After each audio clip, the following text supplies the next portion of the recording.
continuar con este conversatorio en el marco de los 60 años del MIR.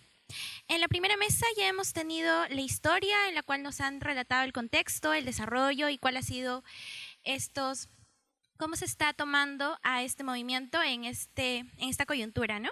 Ahora vamos a pasar a la mesa 2, en la cual vamos a realizar principalmente la presentación del libro, La Revolución Peruana, Ideología y Reforma Agraria. Como nosotros sabemos, y más aún en el contexto en el que nos encontramos, la memoria ha sido y sigue siendo un territorio en disputa. Por lo cual, estos conversatorios son un esfuerzo para que podamos contextualizar, cuestionar y rememorar estos procesos que han marcado a la historia peruana. Para lo cual, en este marco queremos agradecer al Centro de Estudiantes de Arqueología, ya que este conversatorio se da gracias a la articulación de las organizaciones estudiantiles, y justamente San Marcos siempre se pondera en estos espacios para que podamos tener una discusión. También agradecemos al Tercio Mayorías Sociales, también al Centro de... al Seminario de Investigación de Violencia, Pueblo, Revolución en el Perú, y también a Ediciones Achahuata, en la cual justamente tenemos a Samantha Vilches, que ha venido a dar unas palabras de apertura para que podamos pasar a los notables ponentes. Así que le doy el paso, por favor, y pido un voto de aplausos para ella.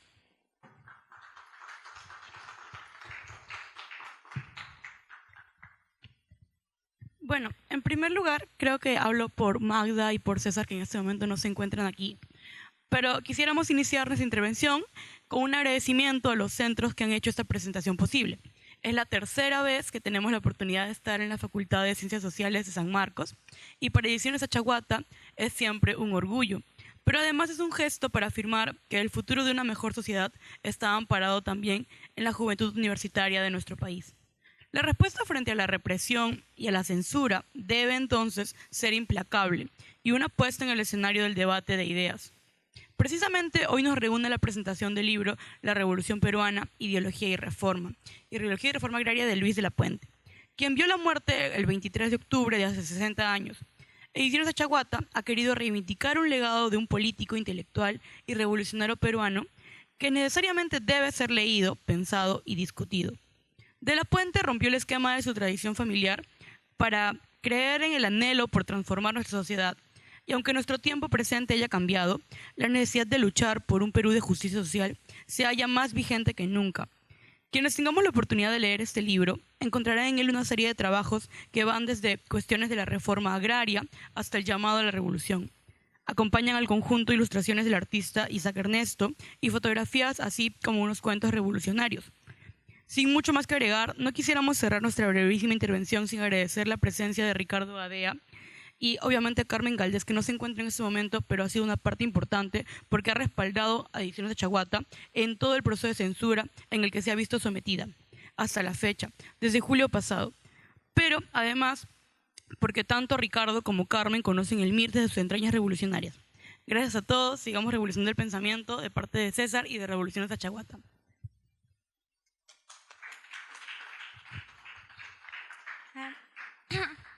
Ahora sí, con esas palabras de parte de la editorial que hoy nos tiene reunidos, vamos a pasar a presentar a los ponentes.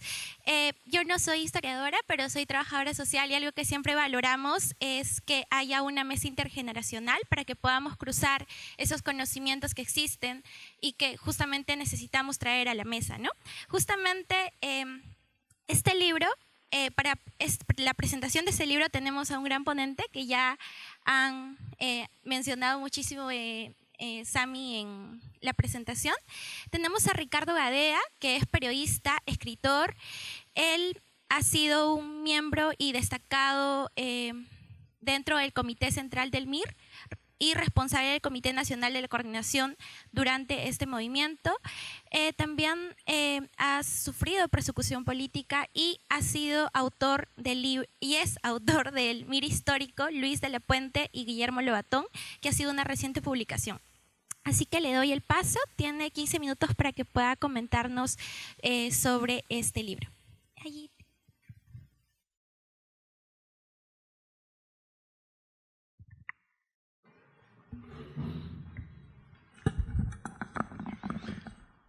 Bien, buenas noches, queridos compañeros y compañeras. Para mí es un orgullo, una gran satisfacción estar presente en esta noche por los motivos que ya han sido expresados. Rendir homenaje a los compañeros del MIR de hace 6 décadas atrás y presentar el libro que acaba de publicar la editorial Achahuata sobre el pensamiento de Luis de la Puente Uceda, a través de varios de sus libros más conocidos e importantes. Yo quiero reconocer esto porque es algo poco frecuente.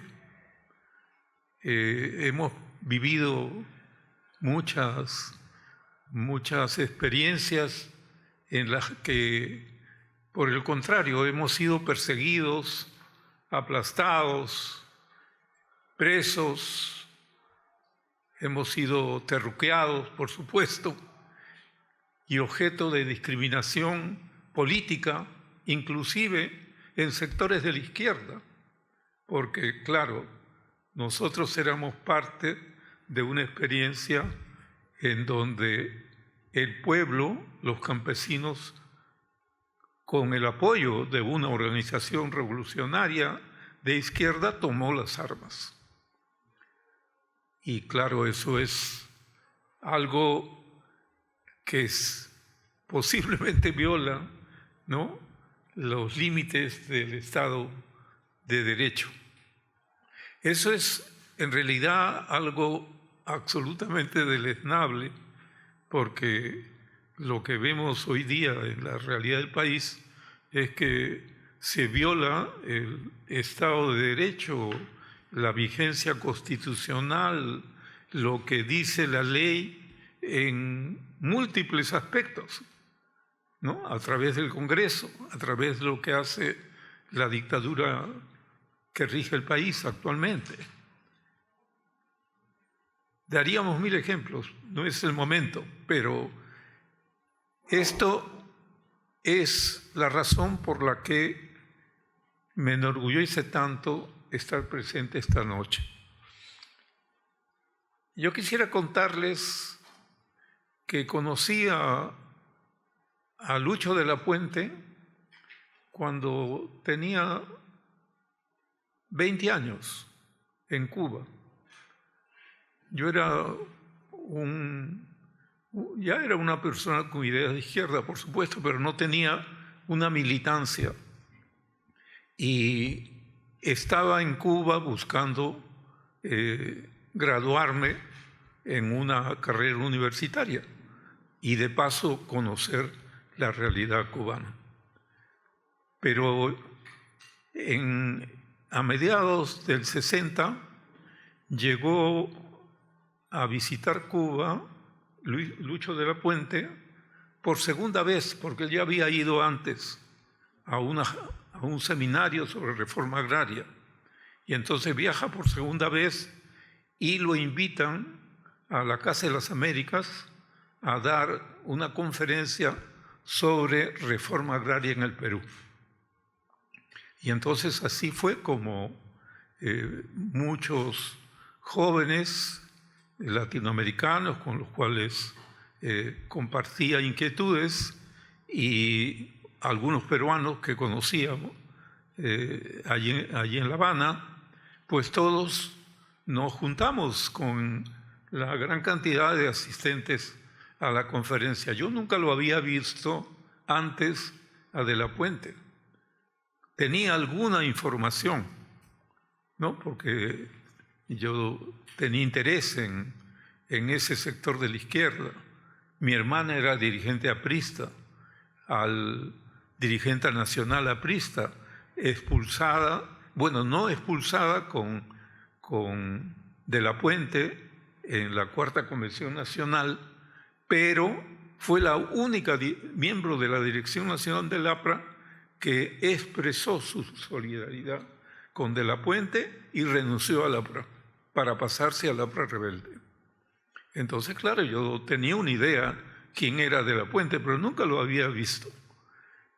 Entonces nos encontramos con un experto en el tema agrario.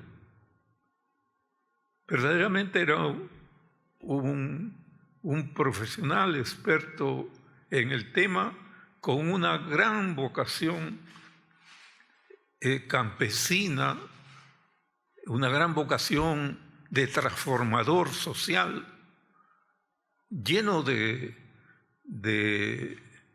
anécdotas y de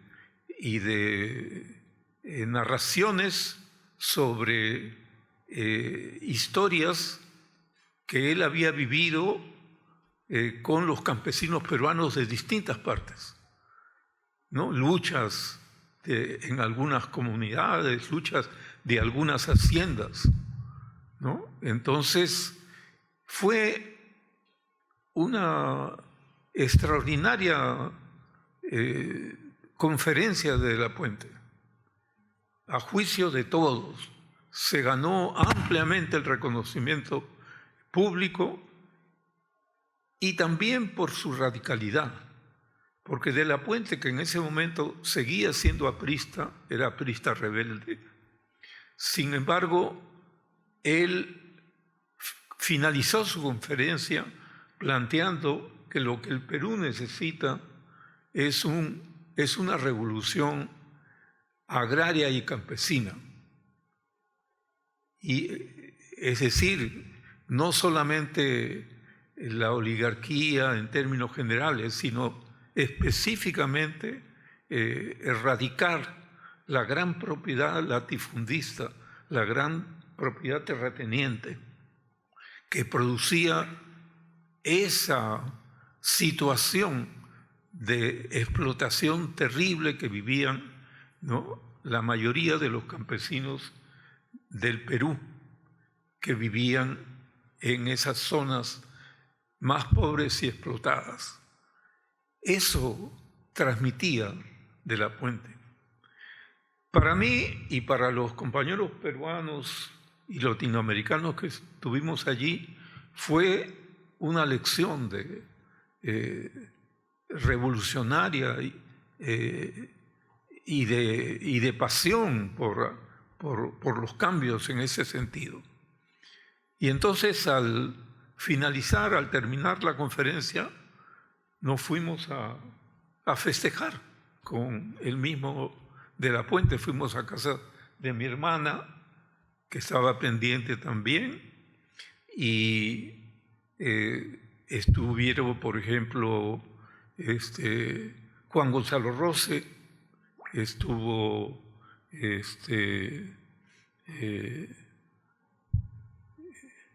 el poeta Valcárcel, estuvieron varios. Había una poetisa argentina que era esposa de un dirigente obrero, John William Cook, que después la desaparecieron en Argentina el año 75, 76. En fin, había un dirigente colombiano, Antonio Larrota, del MOEC. Entonces éramos unos 10, 12 compañeros, y entonces festejamos muy contentos esa gran conferencia de la Puente. Y yo recuerdo que al finalizar la reunión de la Puente, ya en confianza y con total franqueza, nos reveló un secreto. Nos dijo: los cubanos me han prometido apoyar mi proyecto revolucionario. Eso nos lo contó De la Puente, incluido yo, que no era militante del MIR. El MIR no existía en el año 60. El MIR fue creado en el año 62. Lo que había era el APRA rebelde, ¿no? Pero, claro, entre la gente que no hemos sido apristas, siempre está un poco de desconfianza a hablar pues de las militancias apristas, ¿no? Hay un anti-aprismo de formación. Entonces, claro, ese secreto nos reveló Lucho de la Puente el día que lo conocíamos. Yo tenía en ese momento 20 años, ¿no? De la Puente era pues unos 14 o 15 años mayor, ¿no? Ya era un hombre con mucho reconocimiento político. A partir de ese momento, pues yo no he militado en el MIR en ese entonces, pero quedé pues en una buena relación con Lucho. Me hice militante del MIR el 62, cuando ya la organización había sido creada, cuando ya el MIR tenía grupos de compañeros preparándose en Cuba. Y entonces en un cierto momento, a mediados del 62, tuvimos que definirnos. Teníamos que escoger de qué manera podíamos encarrilar nuestro deseo de ser militantes revolucionarios, pero a través de qué organismo, de qué proyecto concreto. Y entonces habían varias ideas y nosotros, algunos, nos inclinamos por escoger la militancia en el MIR. Así fue Lobatón, que estaba en un grupo, éramos tres grupos distintos. En el grupo donde estaba Lobatón, Béjar, Alain Elías, etc., Lobatón también razona de la misma forma. Él dice, si queremos más contacto, más base social, más conexión con la realidad y la sociedad peruana, es el MIR el camino. También otros compañeros becados como yo escogieron el camino del MIR, entre ellos uno que fue miembro del Comité Regional del Centro, que se llamó Pedro Pinillos, ¿no? Compañero de Máximo Velando, ¿no? De ese mismo nivel. Ese compañero también salió de los becados conmigo y pasó al MIR.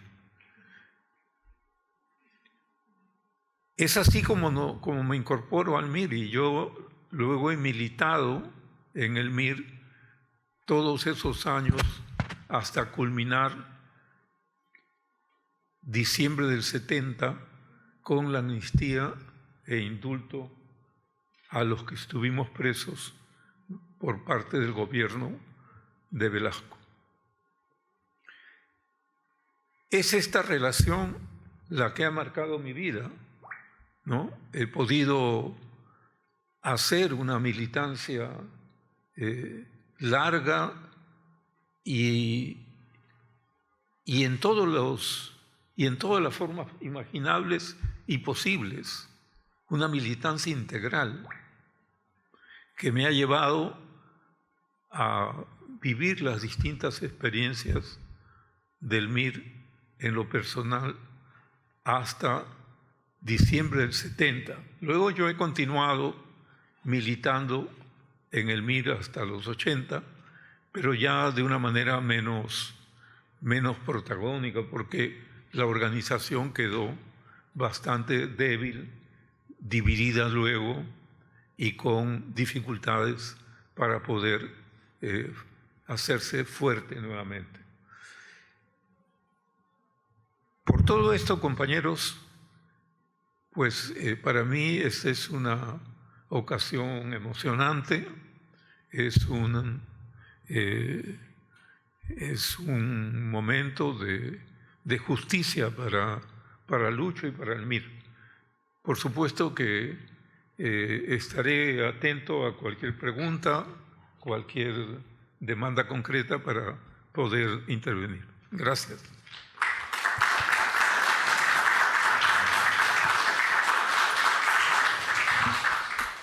Bien, esa ha sido la participación de nuestro querido compañero que hoy lo tenemos. Ahora vamos a pasar a presentar al compañero de antropología, Piero Basso, que tiene unos importantes comentarios sobre los libros y va a abrir paso para que podamos tener un debate bastante enriquecedor. Así que tienes la palabra. Ok, bueno, muchas gracias a todos, muchas gracias a Ricardo por las palabras antes de ir, ¿no? Un poco difícil también de expresar yo quizás una mirada más juvenil, evidentemente de una experiencia política recién quizás empezando, ¿no? Cómo sobrellevar un poco estos comentarios. Pero bueno, voy a leer un poco lo que he preparado y ya luego voy a entrar en algunas cuestiones de los libros y luego cerrar con algunas cuestiones que me parece que ha señalado Ricardo que sería interesante discutir y pensar, ¿no? Bueno, primero que nada, quiero agradecer a los compañeros y compañeras que están sacando adelante este evento, el Centro de Documentación para la Memoria Histórica de las Izquierdas en el Perú, quien hace unos meses sugirieron realizar el evento junto al CEAN, y en el camino se sumaron el Seminario de Violencia, Pueblo y Revolución en el Perú, el Tercio Mayoría de Sociales y los compas del sello editorial de Ediciones Achahuata, que también pensaban hacer un evento por estos días. Sumamos fuerzas y sacamos adelante este evento que consideramos pues importante. Ya se ha explicado mucho las razones de por qué consideramos que este evento es importante y se tiene que dar, ¿no? Bueno, a continuación voy a dar algunos comentarios en torno al libro La Revolución Peruana, Ideología y Reforma Agraria de Luis de la Puente Ucede. Y entre las y los colegas del seminario, jóvenes de distintas escuelas de la facultad, nos lanzamos desde nuestro espacio a ofrecer en este evento nuestra participación. Y hablando con César Coca, le sugerí que podíamos desde el seminario ofrecer una mirada joven, académica y militante de la perspectiva ideológica y política del libro. En ese sentido, este es quizás un primer paso y borrador a discutir uno de los pilares que evoca nuestra organización como seminario de investigación, que como el mismo nombre lleva es el Seminario de Investigación, Violencia, Pueblo y Revolución en el Perú. El presente libro nos ofrece una perspectiva militante de la Revolución peruana, una interpretación marxista-leninista de la historia que situaba al Perú en los años 59, con el devenir y la traición del APRA, el tránsito por el APRA rebelde y la congregación de izquierdas que llevan a estos disidentes a organizar una opción revolucionaria que no solo se demuestre como partido, sino también como movimiento organizado de masas, un movimiento con distintos estándares y acción de lucha, pero que sobre todo privilegiaba una lucha armada como una única y verdadera vía revolucionaria por la que las masas liberarían las cadenas de la opresión. En ese sentido, el libro se organiza en 7 partes, y luego de la presentación de la editorial, de una poética introducción de parte de la antropóloga sanmarquina Rosina Valcárcel, que rescata olores, parentescos e una historia política, una breve pero nutrida introducción al personaje de Luis de la Puente, así como la razón del orden editorial de la presentación escrita por César Coca, director de Ediciones Achahuata. Y luego de esto se encuentran los escritos de Luis de la Puente Uceda. El primero de ellos es La Revolución Peruana, Concepciones y Perspectivas. Luego viene el texto Elementos del Marxismo. Le sigue el texto El Camino de la Revolución, Nuestra posición frente a la Revolución Mundial. Otro texto que es Respuesta al cuestionario presentado por la revista Caretas. Un penúltimo texto titulado Selección hacia la Reforma Agraria. Y finalmente termina con una parte que se titula al menos Cuentos Revolucionarios.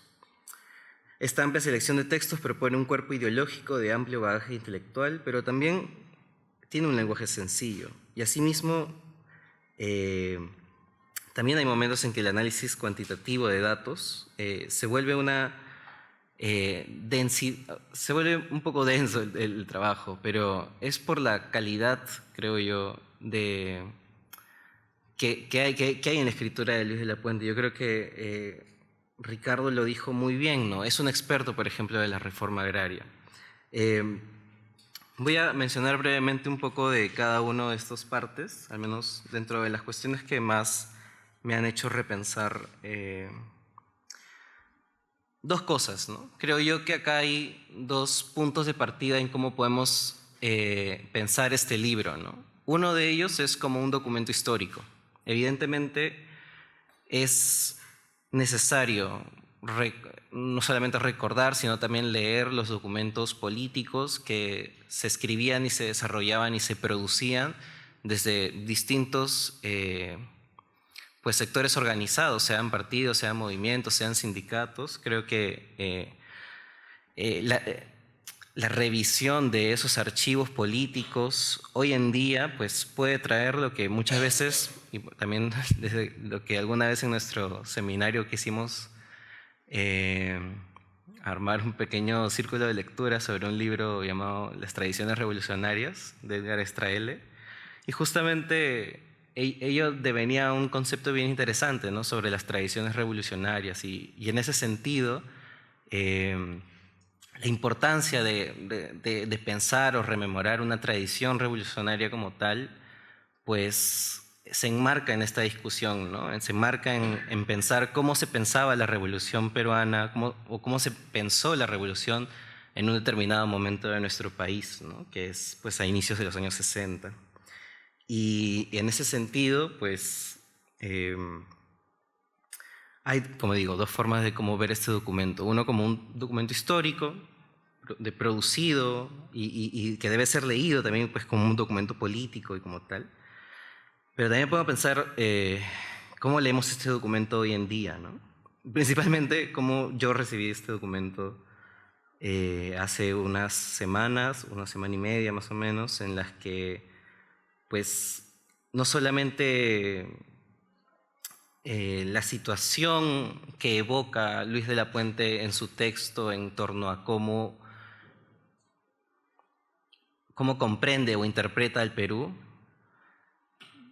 me hace mucho pensar, y la necesidad justamente de esta interpretación revolucionaria frente a la historia, frente a los sucesos que pasan evidentemente luego de la producción ideológica y demás, sino la propia historia que de cierta manera demarca una derrota de las izquierdas o una derrota de la organización popular frente al neoliberalismo y frente a básicamente el reforzamiento del capital y del imperialismo en nuestro país, ¿no? Yo creo que justamente es interesante cómo una categoría tan necesaria de seguir mencionando y pensando como el imperialismo se ve muy bien, es una cuestión actual, mejor dicho. Las formas en cómo el imperialismo se reproduce y está presente dentro del análisis ideológico de la conformación política y económica del Perú, este sistema híbrido que a veces menciona Luis de la Puente, me parece bastante importante, ¿no? Porque creo yo que muchas veces si dejamos de lado la importancia de la denominación del imperialismo como tal, ¿no? Un imperialismo no solamente extractivista por sus caracteres económicos y políticos, sino que es un imperialismo que se va reproduciendo desde distintos ámbitos y no solamente el político militar, ¿no?, sino también de los medios y otras formas en cómo pues, el imperialismo se ha ido difuminando hoy en día, ¿no? Justamente hoy en una acción, por ejemplo, cuando se piensa en la acción política de la organización de masas, ¿no? O en una situación tan cercana como es la universidad, ¿no? Cómo la organización de masas en la universidad también se ve tan, no sé si cooptada, pero se ve no tan nutrida, o no sé si es una cuestión de nosotros como dirigentes o es una cuestión de tratar de entender cierto problema determinado de la política que nos haga justamente consolidar este trabajo político de masas y consolidar justamente masas interesadas o distintos colectivos organizados, pero que salen adelante a ofrecer también una lucha política, una perspectiva política como tal, ¿no? Creo que estamos en el marco no solamente de una situación melancólica, es decir, de nostalgia revolucionaria y de nostalgia donde no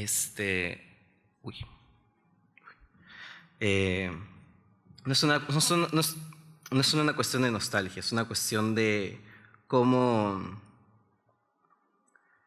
siente, bueno, es que ya volviendo quizás por el tiempo que me queda, como volviendo desde Luis de la Puente, cómo su propuesta ideológica pues representa también una propuesta científica del marxismo, ¿no? Y en ese sentido, bueno, vuelvo al texto, menos para señalar algunos de los debates, creo yo, que podríamos rescatar del libro como tal, ¿no? Bueno, en los textos de la Revolución Peruana, el camino de la revolución, nuestra posición frente a la Revolución Mundial y la respuesta al cuestionario presentado por la revista Caretas, me parece que Luis de la Puente dibuja una situación de enclave económico híbrido en los términos que refiere, de la situación en la que está dominado el campesinado peruano y las tierras en el Perú, por así decirlo, ¿no? Porque creo que uno de los enclaves más importantes, al menos dentro de la producción de Luis de la Puente, es la importancia de hablar sobre la reforma agraria, la importancia del campesinado y de la revolución desde el campesinado, ¿no?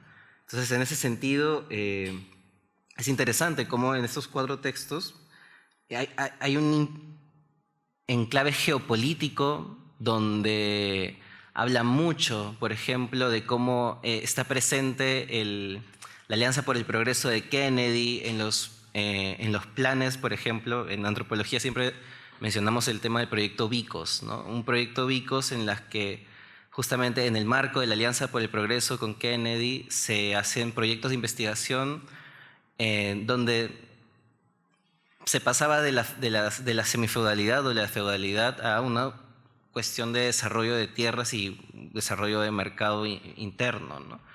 Y en ese sentido o en ese momento, pues salen estos textos, ¿no? Y a mí me llama mucho la atención e imaginación si es que la crítica a estos textos o al proyecto Vicos como tal también se ve reflejado en ciertos militantes que pueden ser algunos estudiantes sanmarquinos que participan en ese proyecto, ¿no? Y en general, pues, me parece que desde la clave geopolítica, la clave,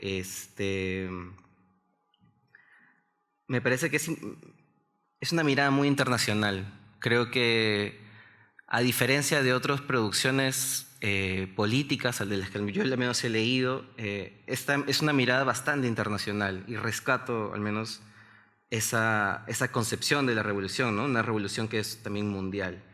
Luego, este texto de Elementos del Marxismo es un manual de capacitación ideológica donde básicamente describe ampliamente el pensamiento de Marx desde las concepciones de la historia, el materialismo histórico y los procesos evolutivos de las sociedades, como es lo del comunismo primitivo, sociedades esclavistas, sociedad feudal, capitalista y sociedad socialista, ¿no? Como antropólogo, la verdad, esta parte me parece muy interesante porque, al menos en la sociedad socialista, proponía hasta una mirada del matrimonio, ¿no?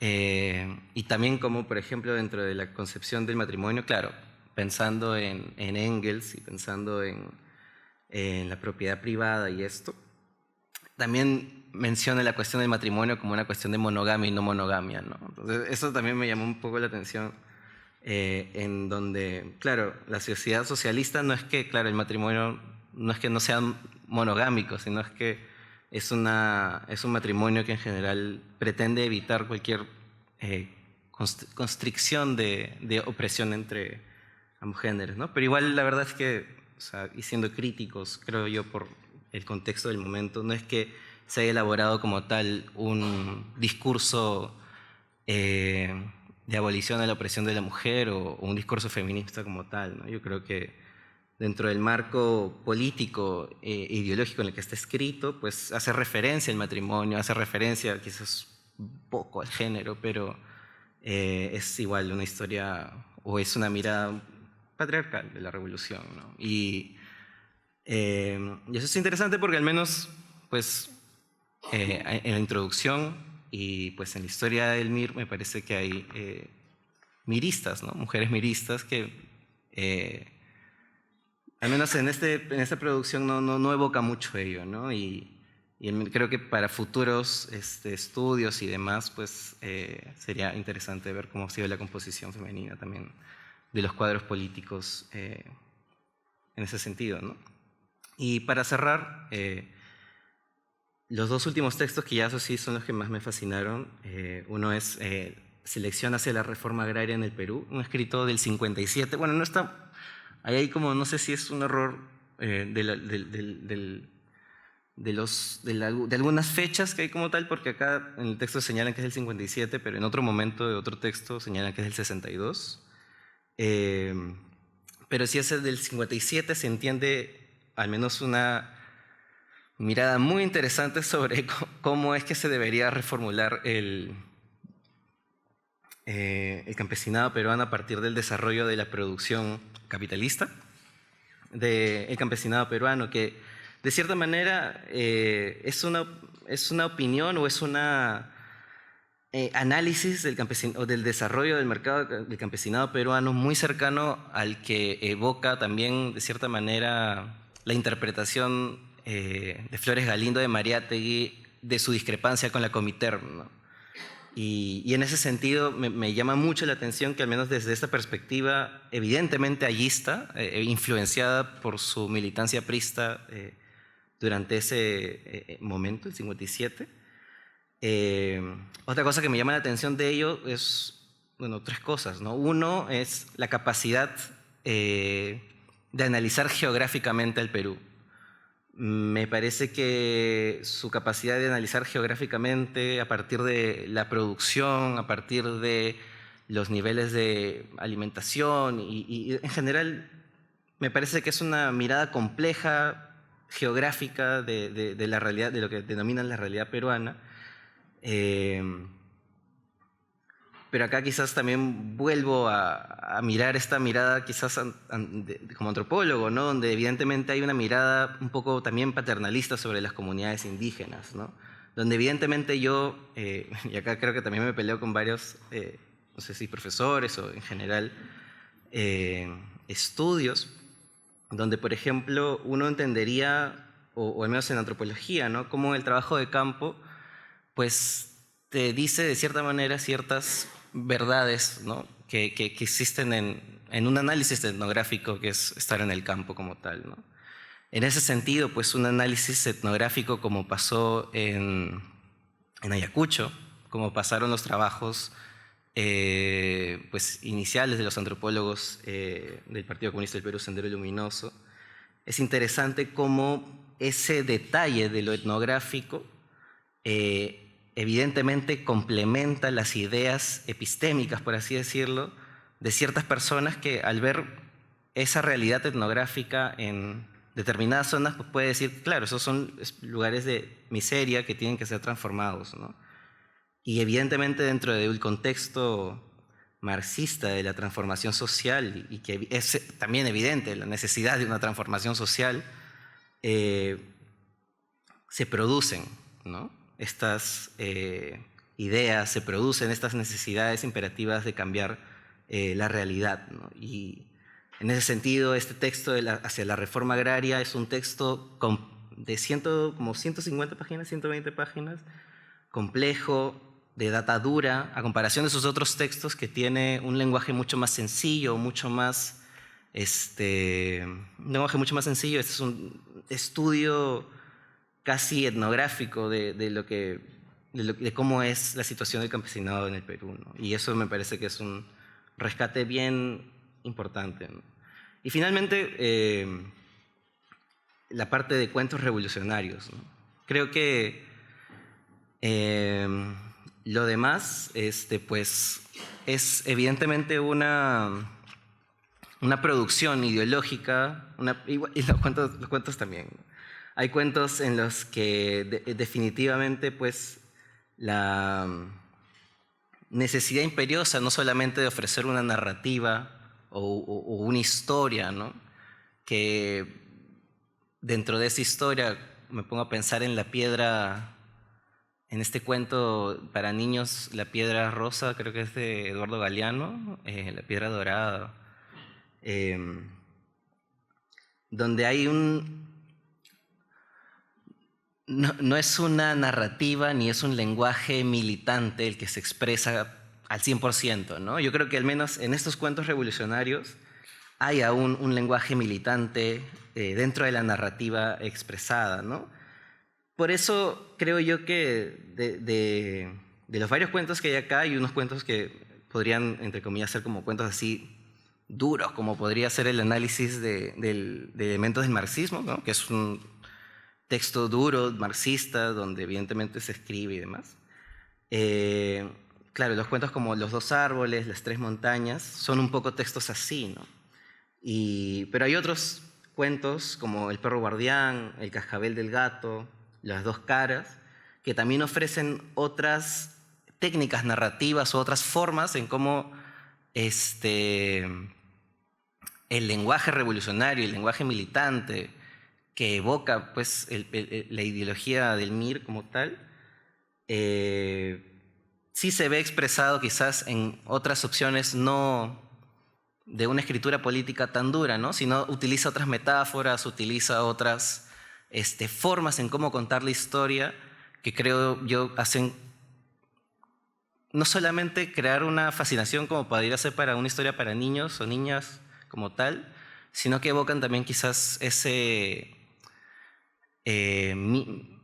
mito revolucionario soreliano, mariateísta que se piensa a la hora de imaginar la revolución, ¿no? Y creo que antes de terminar, quizás me gustaría leer justo este breve cuento que es El cascabel al gato.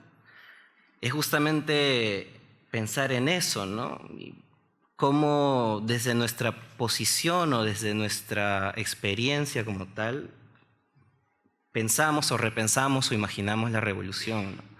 Si es que el derrotero de las distintas revoluciones del siglo XX pues no mantienen aún en vivo la llama de nuestra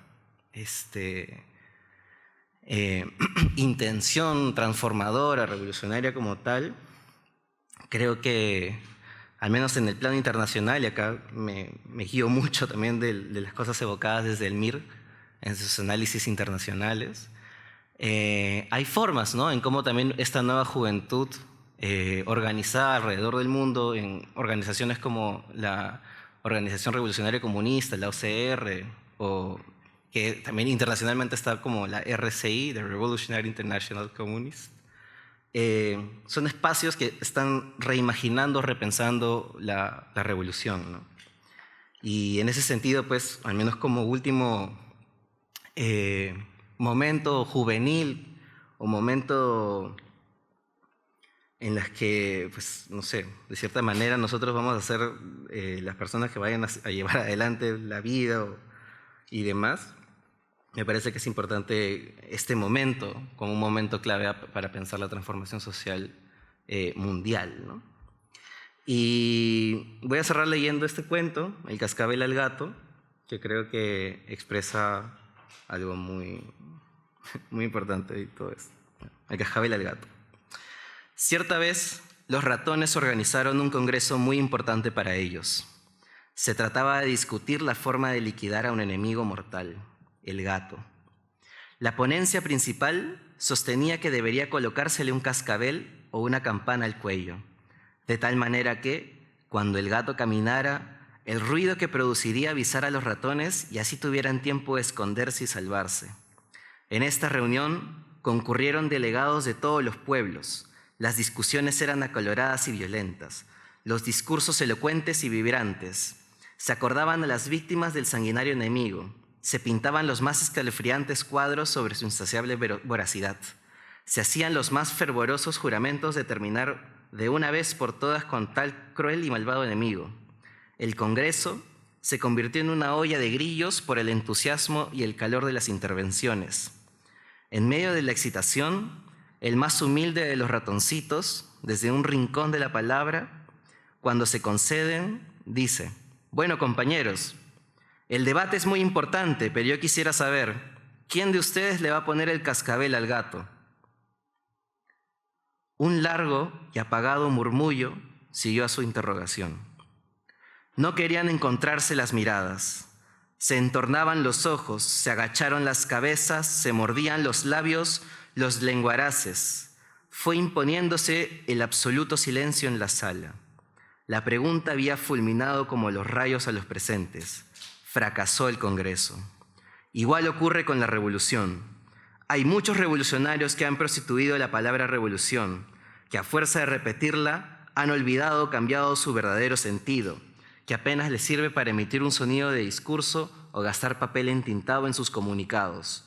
Pero cuando se trata de empezar la lucha, de enfrentarse al ejército y pelear arriesgándolo todo, se quedan en la más completa inmovilidad y no dan un paso, ni asoman la punta de su pie para cumplir lo pregonado. Estos son los revolucionarios papagayos, los elegantes revolucionarios de gabinete y café, los revolucionarios prudentes y vergonzantes. Son los ratones del Congreso. Los miristas sí somos capaces de ponerle el cascabel al gato. Y con eso, compañeros, terminaría incluyendo todo.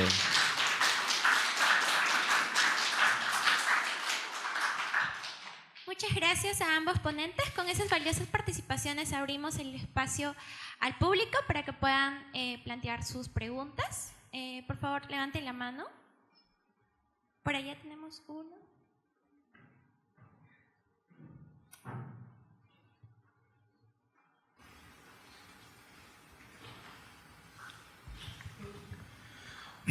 Bueno, ya creo que ya es noche, ¿no? Buenas noches.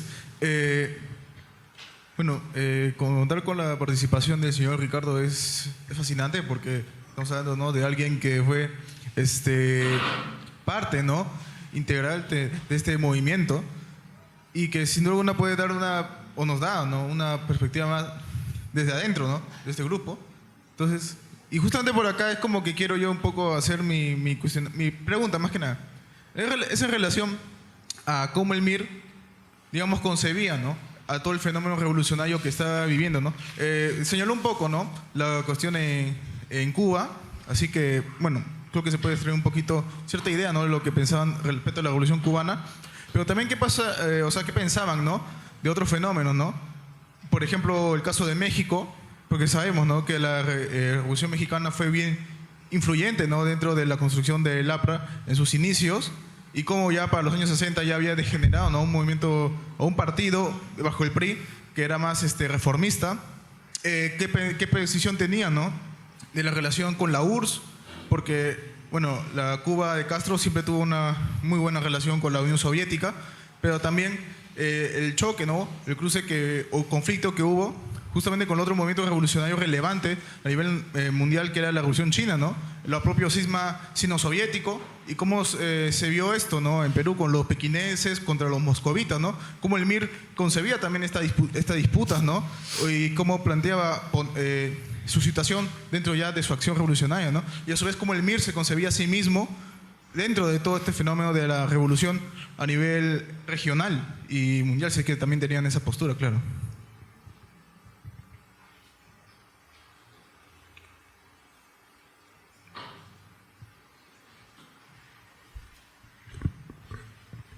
Ricardo,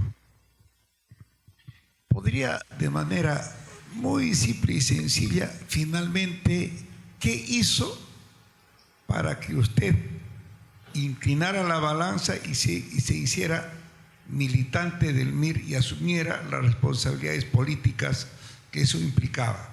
Gracias.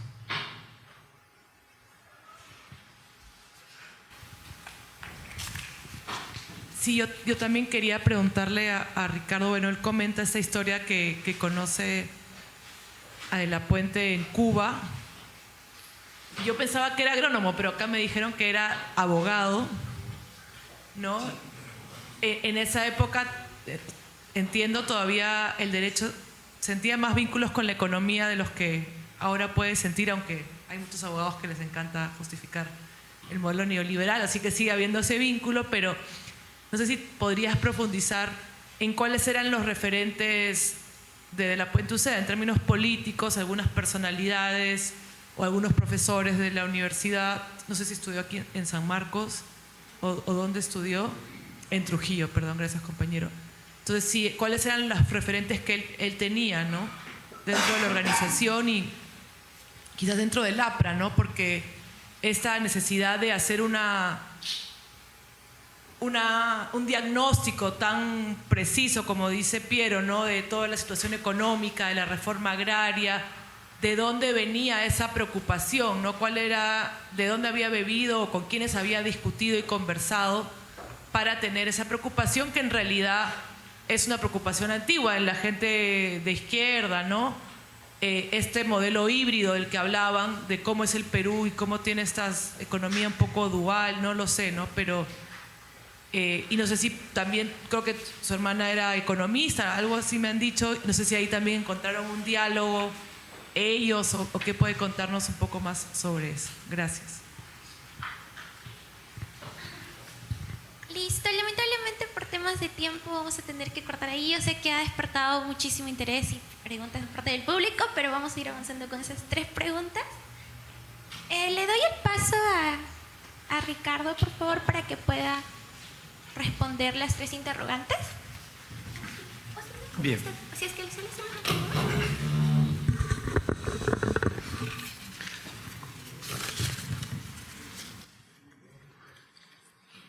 Bien, vamos a tratar de contestar algunas de las sugerencias y opiniones.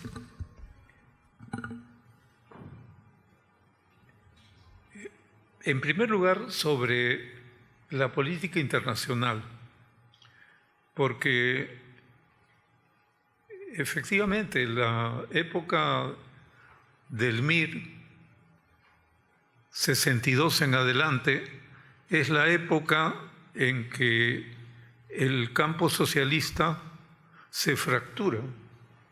Hay una crisis chino-soviética, hay una polarización, muchas organizaciones se rompen. En el Perú tenemos cuadros terribles.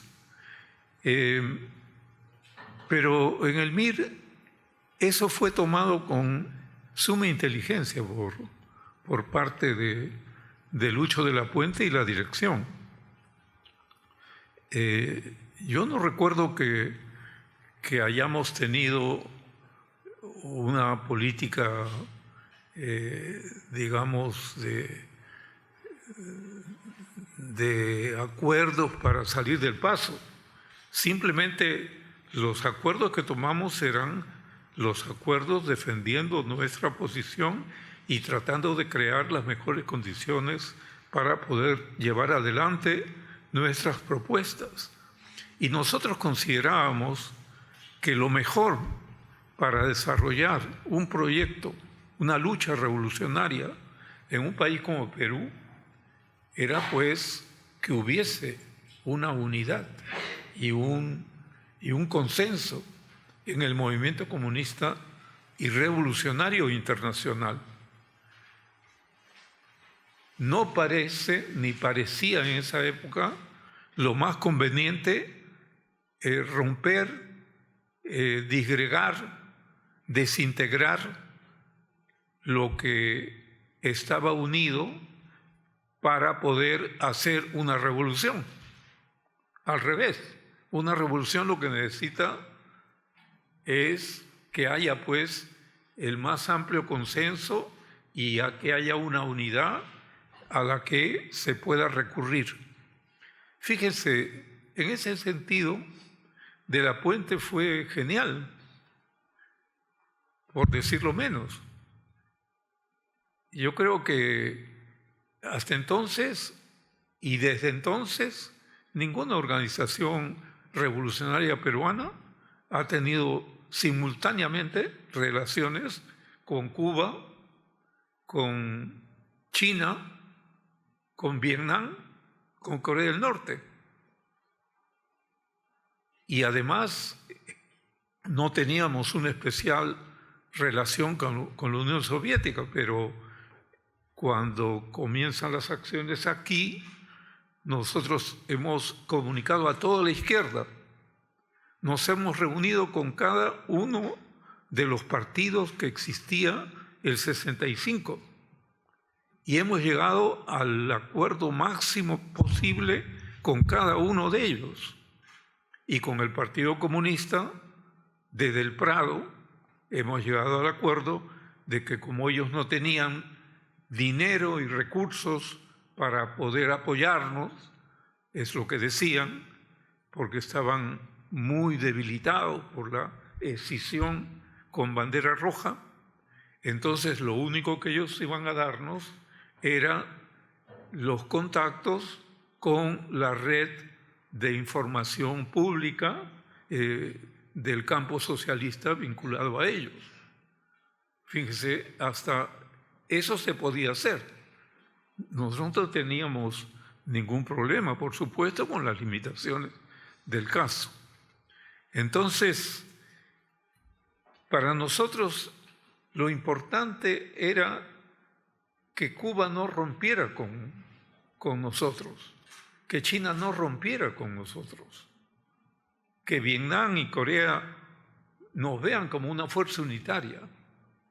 Lo que el MIR defendía en las negociaciones con cada uno de estos partidos era en plan de igualdad y fraternalmente planteando las cosas, de tal manera que podía, con todo respeto, plantearse tal o cual consideración adecuada para nuestra revolución. Nosotros respetábamos sus puntos de vista sobre otros aspectos. Eso era así. Porque sería el colmo que una organización revolucionaria sea, pues, seguidista de otros, que tenga, digamos, un tabú en el trato, ¿no? Es como ser pro-chino. Si eres pro-chino, entonces ya no puedes mirar al otro lado, nada, porque te van a excomulgar. Eso yo creo que es una confusión. Entonces el MIR felizmente mantuvo esa óptica, esa visión de Estado, esa visión política revolucionaria adecuada para poder mantener una posición de principios en el movimiento comunista internacional.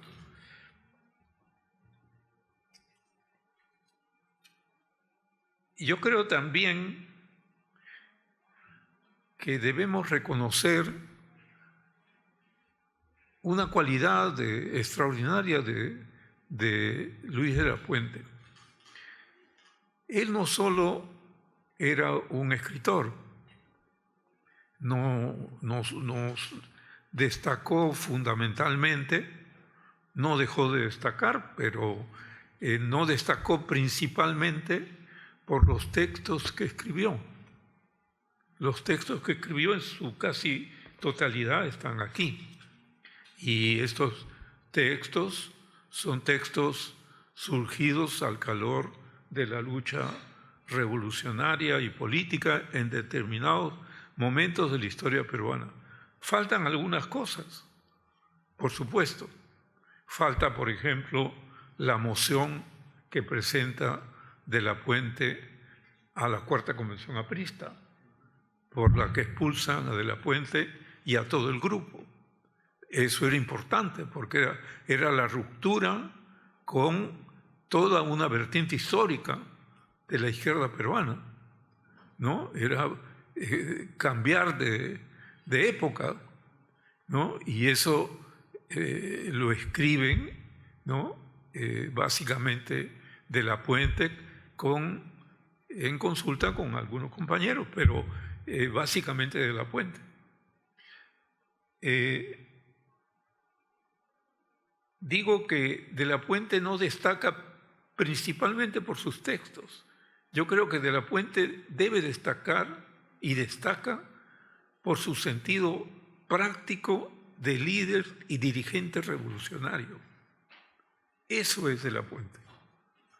De la Puente es un hombre que 30 años después de Mariátegui no solamente se dedica a interpretar la realidad peruana, sino que asume lo que esa interpretación ha producido, que es una propuesta revolucionaria, un planteamiento revolucionario, y asume aplicar a la realidad esa propuesta revolucionaria. Imagínense la extraordinaria dificultad que eso podía significar. ¿Qué era el MIR después de todo? El MIR era un pequeño grupo de izquierda, como pueden haber varios hoy día mismo en el Perú. Claro, en número, en cantidad, pero posiblemente no en calidad. Pero no es que tuviese grandes recursos, no es que tuviera... ¿Cómo se puede soñar en una guerra? ¿Cómo se puede soñar en la toma del poder? Eso fue posible por el MIR en gran medida por De la Puente. Es decir, De la Puente se plantea prácticamente la necesidad de construir el MIR, porque como disidente del APRA podía ser parte de la izquierda peruana, sí, no era difícil, pero lo que no se podía es cargar con el lastre ideológico venido del pasado aprista. Incluso dentro del aprismo rebelde había algunos compañeros, yo recuerdo Héctor Cordero, que planteaba que él no se declaraba militante hasta que se abandonen la ideología aprista. O sea, exigía, primero dejemos de ser apristas ideológicamente, algo queda, y después construyamos una organización revolucionaria, marxista-leninista, como tiene que ser. Y entonces ese proceso se da, pues, se da impulsado por De la Puente. Y la vida de De la Puente era difícil. Yo recuerdo que viniendo de Cuba, De la Puente es atacado por una horda aprista y en defensa propia mata a un búfalo y entonces va a la cárcel durante año y medio, del 61 hasta agosto, creo, del 62. Y entonces, fíjense, el MIR fue fundado en mayo del 62 sin la presencia de De la Puente. De la Puente estaba en Trujillo.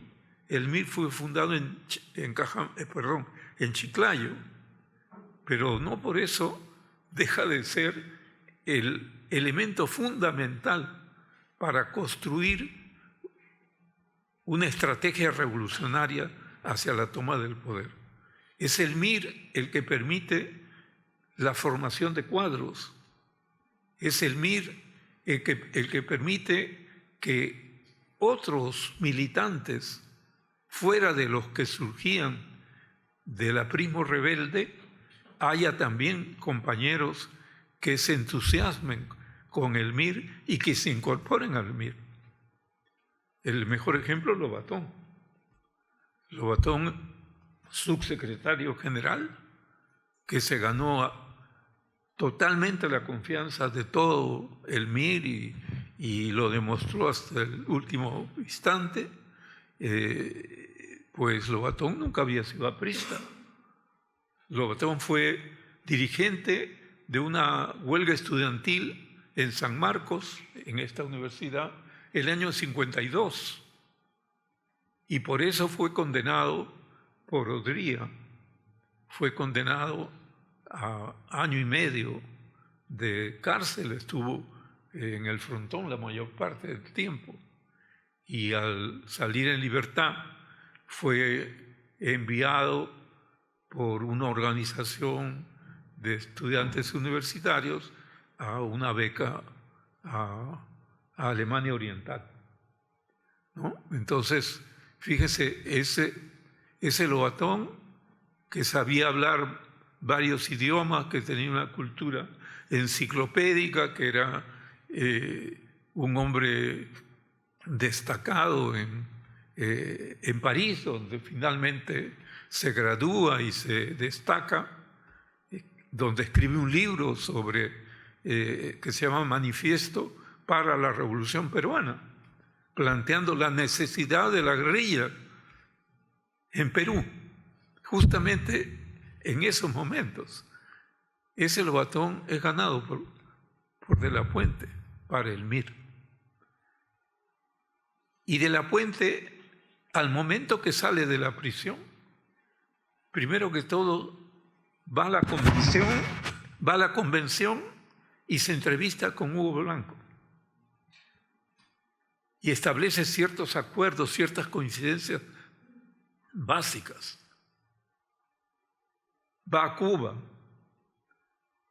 donde nos apoya porque por las situaciones que habíamos vivido en Cuba, nos estábamos quedando excesivo tiempo allí, todo el grupo del MIR.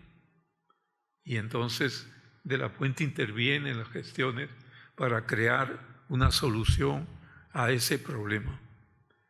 Y luego De la Puente viaja a Europa, se entrevista con distintos compañeros y organizaciones, viaja a China, viaja a Vietnam, a Corea, como les he dicho, y en todo caso prepara el máximo de condiciones para que el MIR pueda desarrollarse y pueda cumplir la tarea revolucionaria para la que ha sido planteado. Y entonces De la Puente llega a Lima de regreso de esta etapa en el exterior en enero del 64. Fíjense, es un año, el año siguiente a la dictadura de Pérez Godoy. Es el año donde gana las elecciones Belaúnde.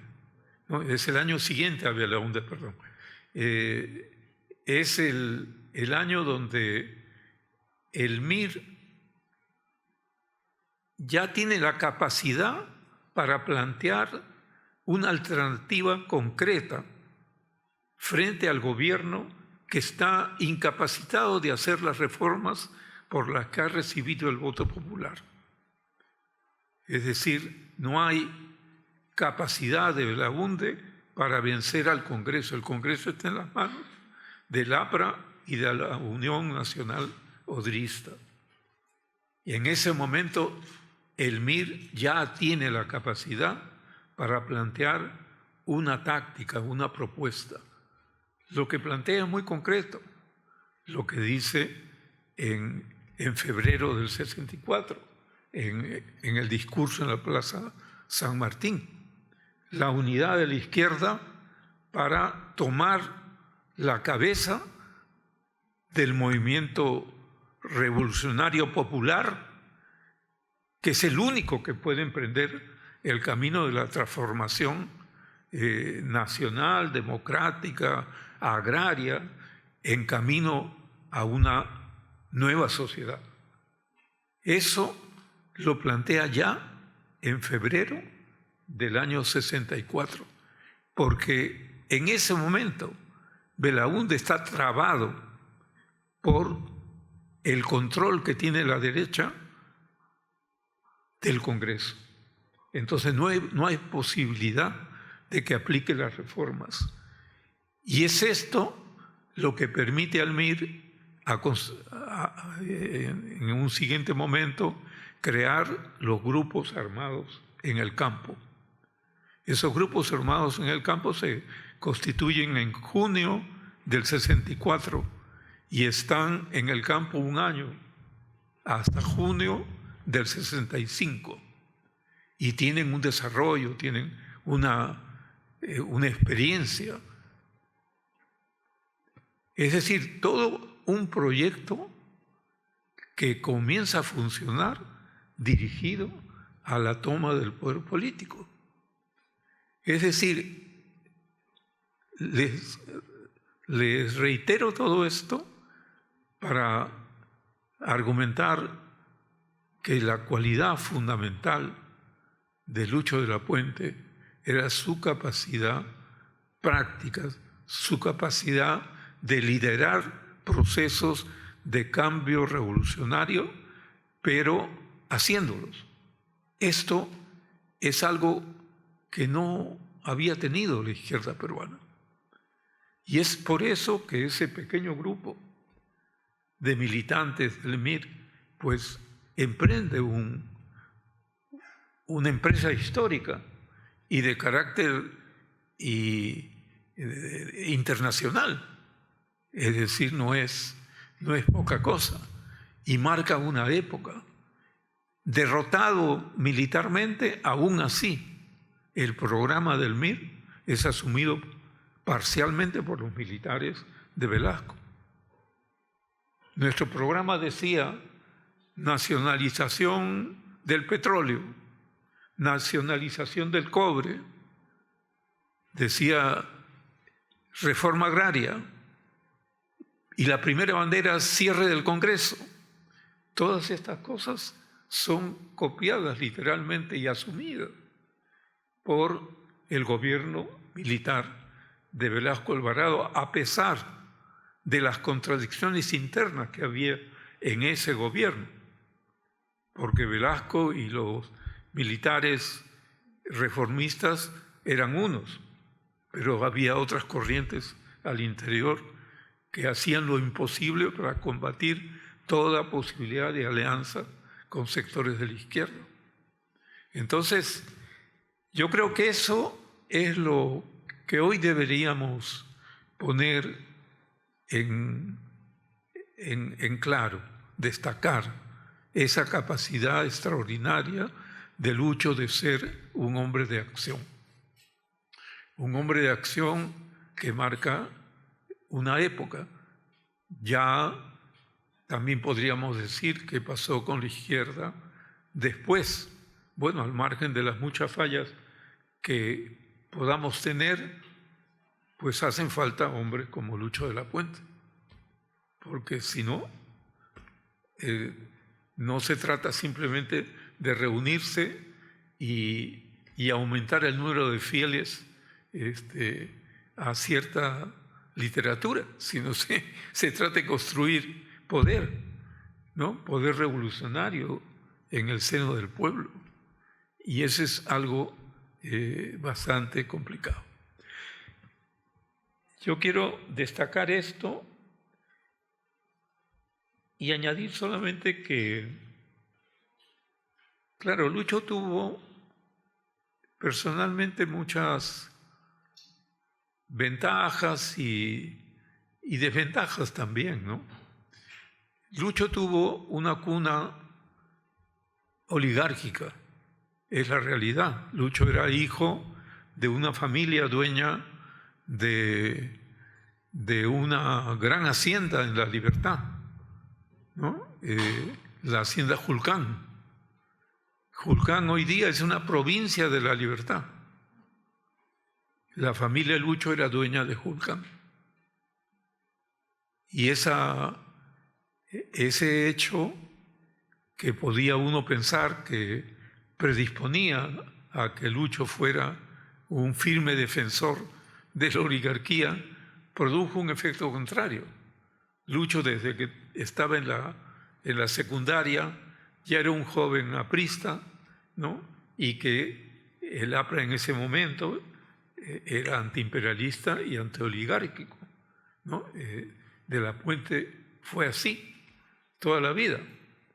Cuando llega a la Universidad de Trujillo, donde estudia, pues ya se convierte en dirigente estudiantil, pero también tiene su primera prisión. Tiene, digamos, a él le toca ejercer antes del golpe de Odría. Y entonces le aplican pues ya también una cuota de represión. De la Puente tuvo como 10 años de prisiones, persecuciones, fuera de la ley, perseguido, etc., de una vida que al final terminó a los 39 años de edad. Eso le permitió a De la Puente vivir en el exilio, tener muchas relaciones, tener gran cantidad de compañeros y compañeras con las cuales tenía mucha relación ideológica, política, artística, etc. Es por todo eso que suponemos que Lucho de la Puente adquirió pues un bagaje cultural, una experiencia social y política muy importante que enriqueció su capacidad en el trabajo político que asumía. No hay que pensar que uno nace sabiendo. Lo que ocurre es que la vida que asumió le enriqueció notablemente sus capacidades, ¿no? Yo creo que eso también es admirable, ¿no?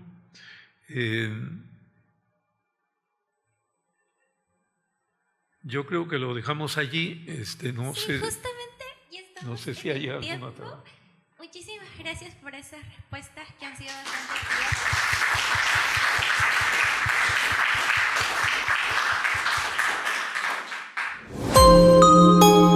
claras.